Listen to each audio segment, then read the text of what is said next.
Governor Greg Abbott, thank you for joining us. We are one day out from the election. First of all, how are you feeling?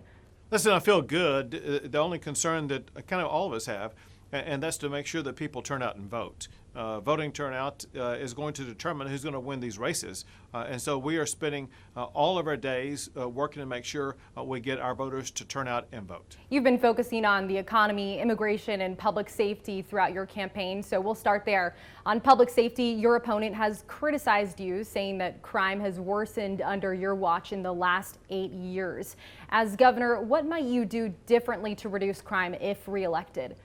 Well, listen, the crime that we see is because of local-based policies. You know, I'm talking to you in Austin, Texas, and we saw what happened in Austin, Texas, where they actually defunded police by more than $100 million.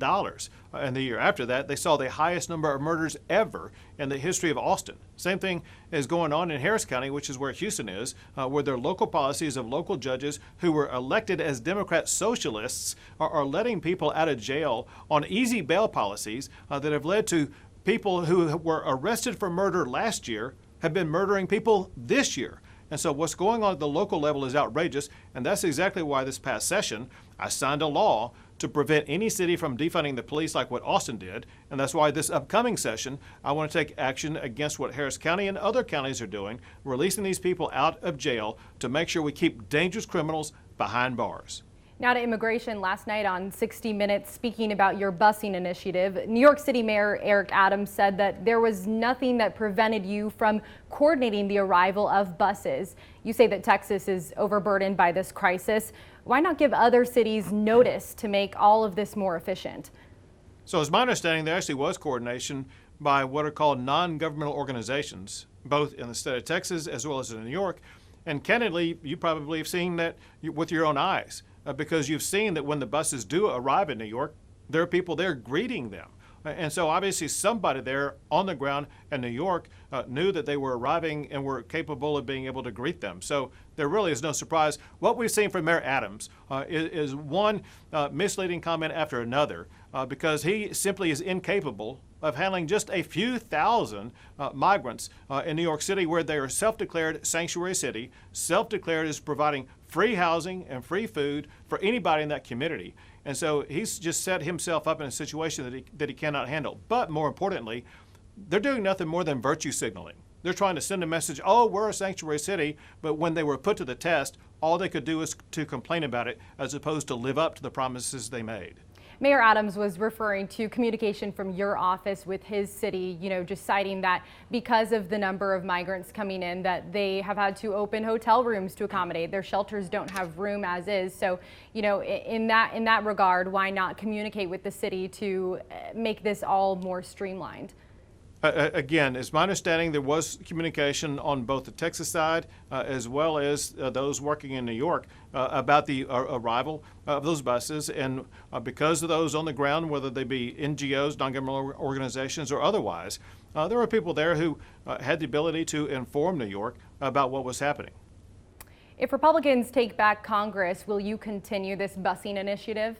So remember this. It was just 2 years ago we had the fewest border crossings in decades, and it's only under the Biden administration that we've had a record-breaking highest number ever of illegal border crossings. And so what we are hoping is that the newly elected Republican Congress, which we do believe Republicans will gain control of both the U.S. House and U.S. Senate, that they will return to the policies that Republicans had in place that led to that record low number of people crossing the border. If the Republicans do that, if they fully fund Border Patrol, fully fund and restore ICE to the rightful position and duties on the border, return to building the border wall, and reimburse the state of Texas for everything that we've had to spend to do the federal government's job, that means Texas will no longer have to be doing what we're doing. This is a federal responsibility under Article 1, Section 8 of the United States Constitution. It's time for the federal government to step up and do their job. We believe the Republicans will do that. And if they do,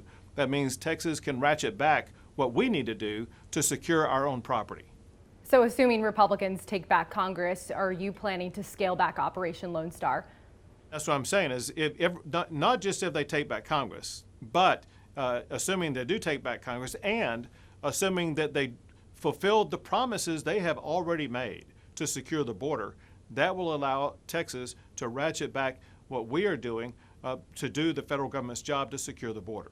I want to pivot now to Uvalde because many of the victims' families have gone public about voting for your opponent, Beto O'Rourke, amid their calls for accountability.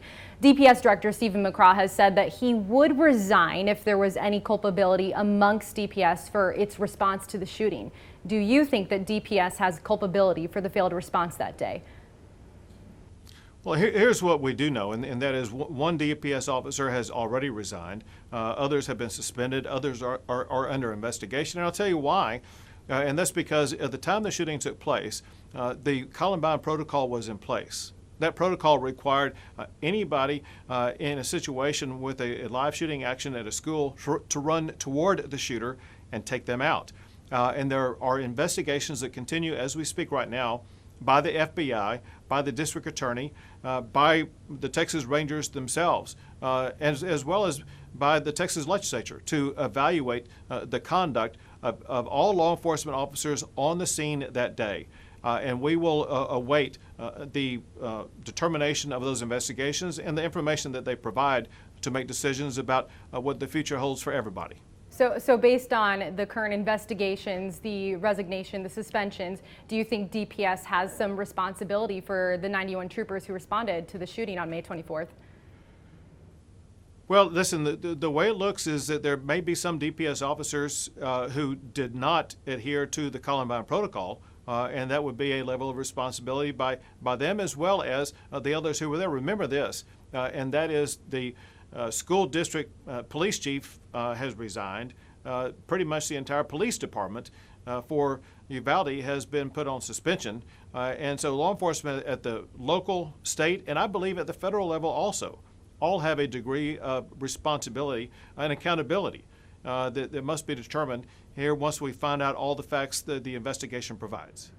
In a September interview, you said that the public should see every second of what happened that day when you were asked about DPS body cam footage from Uvalde, and only some of that has been made public due to media leaks. As governor, have you personally called Director McCraw or the Uvalde district attorney to release this information that you believe should be public? Listen, I've been publicly clear by making public statements repeatedly that all of this information should be made available to the people in Uvalde ASAP, and that was as in months ago. And listen, I lived up to the same standard because I was pretty much the first person to release information that was requested of me. I wrote down notes the day that I was there and wrote down everything that the investigating officers told me that occurred at that time. And I released my notes publicly, and I think all other agencies should follow that standard. If you're reelected, will you propose revising legislation to allow for abortions in the case of rape or incest? So listen, my goal concerning the protection of life, and it really is going to be a focus on protecting the life of the mother. There is a deep misunderstanding, apparently, about what it means to protect the life of the mother. There are some doctors who say that they don't have the authority to treat things like ectopic pregnancies or miscarriages or infections or some other dangers that mothers are going through, and I believe that's unacceptable. And so one thing that I'm going to be keenly focused on is both clarifying and making sure that the state is doing everything we possibly can to protect the life of the mother. So you support protecting the life of the mother and clarifying the language around that. Do you support clarifying the language to allow for exceptions for rape and incest, since recent polling shows about 80% of voters do support access in those cases? Sure. So again, my focus is on protecting both the life of the mother as well as the life of the baby. Now, property tax reform has also been a priority for you, not just this year going into this legislative session, but previous ones too. What will you do differently this time around? So listen, this is a big point of contrast between myself and my opponent, Beto. Beto raised property taxes 3 times when he was on city council, and that's unacceptable to have anybody like that wanting to be governor of Texas. What I propose to do, and candidly, I'm the only candidate with a real plan to reduce property taxes, because Texas ranks #1 in the United States as the fastest growing economy. That economy has led to a record-breaking $27 billion budget surplus. My proposal is to take at least half of that surplus to use it to reduce property taxes in Texas with the largest property tax cut ever in the history of our state.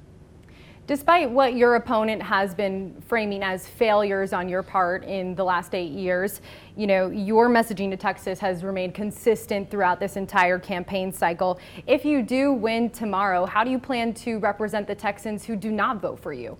Well, listen, there are certain core issues that I think all Texans can agree with. You just mentioned one, and that's property taxes. I think we all agree we want to see our property taxes cut. We all agree that we want to see greater safety in our communities, fewer lives lost because of crime. We all or almost all of us agree that we want to see the border secure, for example.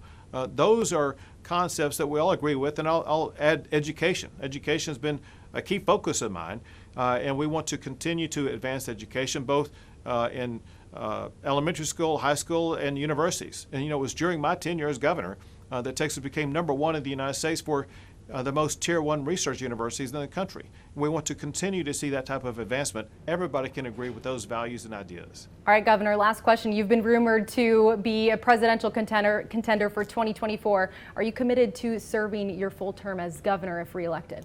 I sure am. My focus is on the great state of Texas. All right, Governor Greg Abbott, thank you for your time. Thank you.